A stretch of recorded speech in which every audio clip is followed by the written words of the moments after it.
Welcome to our 2-minute Te Reo.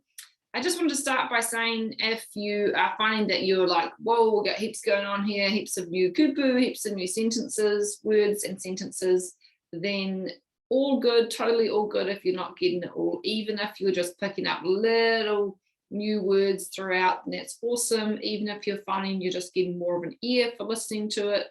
Maybe you hear something on TV and you think, oh, I've heard that word before. I can't even remember what it is, but I've heard it before. It's not totally foreign. Then that is kei te pai. That is super cool.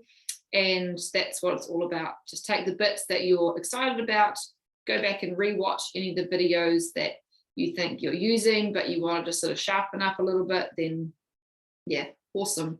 A sentence that I'm going to look at today, just a super little phrase we can use in our classrooms or wherever we are, is actually just the word Kōnei, which means here, really close, connected to or really close to you as the speaker.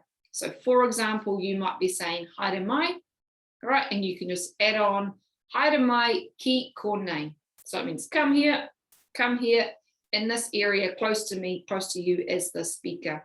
You might say hoki mai, which is return, right? People often will say no mai, hoki mai, and they're saying welcome, welcome back. Okay, so if you've been somewhere before, then they might say no mai, hoki mai, welcome, but actually welcome back, hoki.